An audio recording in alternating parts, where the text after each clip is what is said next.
स्वागत है आपका देश के सबसे बड़े धार्मिक YouTube चैनल आस्तिक स्पिरिचुअल सीक्रेट्स में। हर शनिवार और रविवार की तरह आज भी हम लेकर आए हैं सत्य घटना से जुड़ी एक धार्मिक कथा।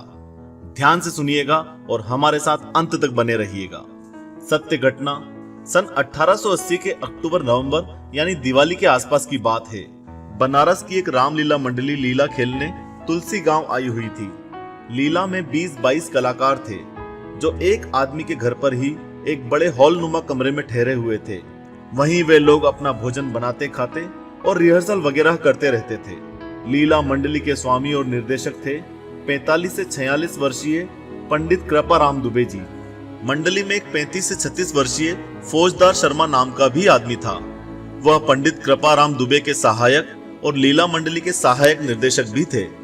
फौजदार बहुत उग्र स्वभाव का था और मन का मेला प्रकृति वाला व्यक्ति था।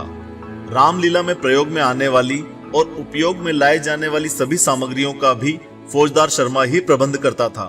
एक दिन दोपहर के भोजन के बाद रामलीला के कलाकारों का रिहर्सल चल रहा था। लीला मंडली के स्वामी निर्देशक पंडित कृपाराम दुबे ने फौजदार को सलाह दी और कहा कि राम जिस शिव धनुष को तोड़ते हैं वह धनुष पहले की लीलाओं की तुलना में नरम होना चाहिए, ताकि राम की भूमिका कर रहा 17 साल का लड़का उसे आसानी से तोड़ सके।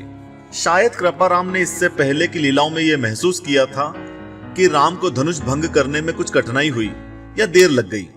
बस इस छोटी सी बात का फौजदार ने बतंगड़ बना दिया, जिसके कारण कृपाराम और फौजदार में काफी कहा सुनी हो गई। कृपाराम ने उसे जो खरी खोटी सुनाई उसे फौजदार ने अपना सबके सामने अपमान महसूस किया और अपने इस अपमान का बदला लेने के लिए मन ही मन उसने एक योजना बनाई।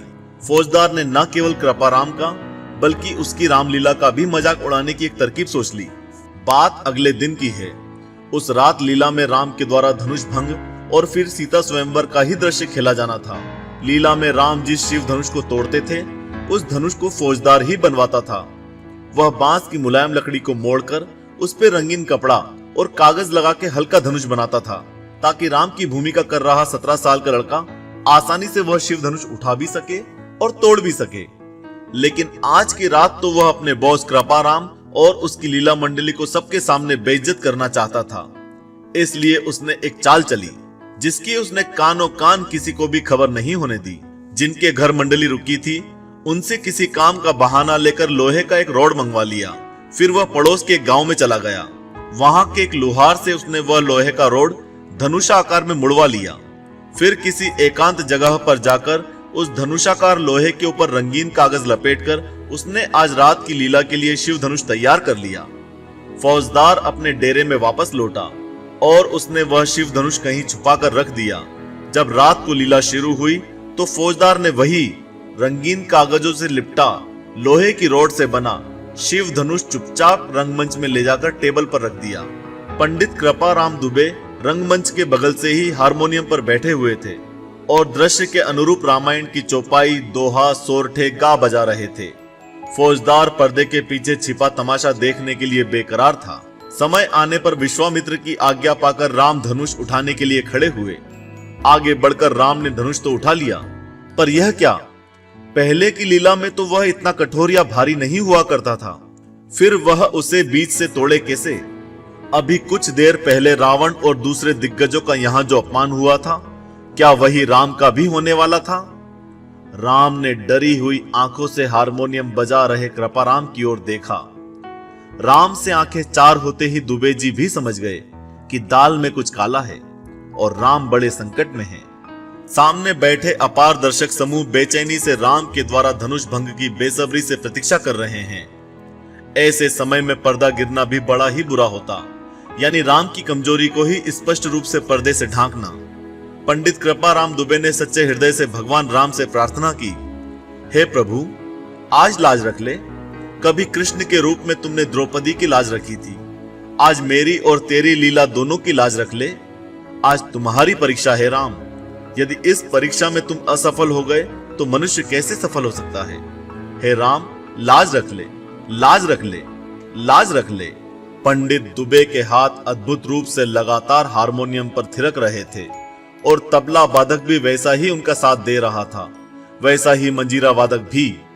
हारमोनियम, तबले और मंजीरे की संगति में दर्शक भाव विभोर होकर खो गए थे और पंडित कृपाराम दुबे भी खो गए थे सच्चे हृदय से राम की भक्ति में। उनका मन और मस्तिष्क राम के चरणों में लीन हो चुका था। उन्होंने रंगमंच के राम को नेत्रों से ही निर्देश दिया, धनुष खींचो, और भाव विभोर होकर गाने लगे। लेत चढ़ावत खेचत गाड़े, काहू न लखा देख सब ठाड़े, तेहि छन राम मध्य धनु तोरा, भरे भुवन धुनि घोर कठोरा। तभी रंगमंच पर बिजली कड़कने की सी एक टंकार हुई और अगले ही क्षण राम के हाथों से शिव धनुष टूटकर झूल रहा था। तालियों की गड़गड़ाहट से लीला स्थल गूंज रहा था, मानो आज सच का शिव धनुष ही राम ने भंग कर दिया हो।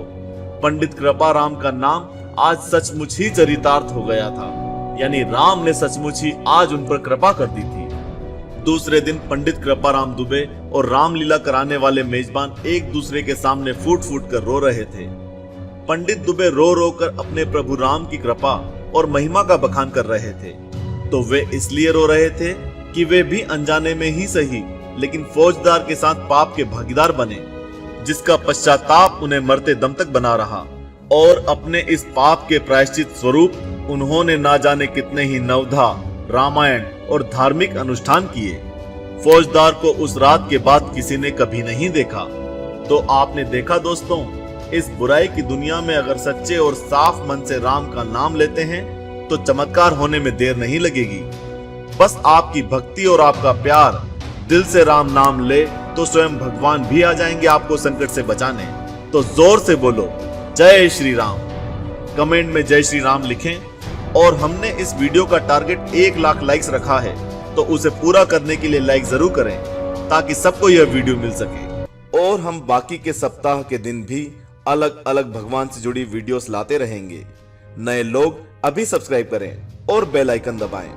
हमसे व्हाट्सएप पर जुड़ने के लिए इस समय दिखाए जा रहे नंबर पर मिस कॉल करें और हमारे दूसरे रोचक वीडियोस देखने के लिए इस समय आपकी स्क्रीन पर आ रहे वीडियो पर क्लिक करें।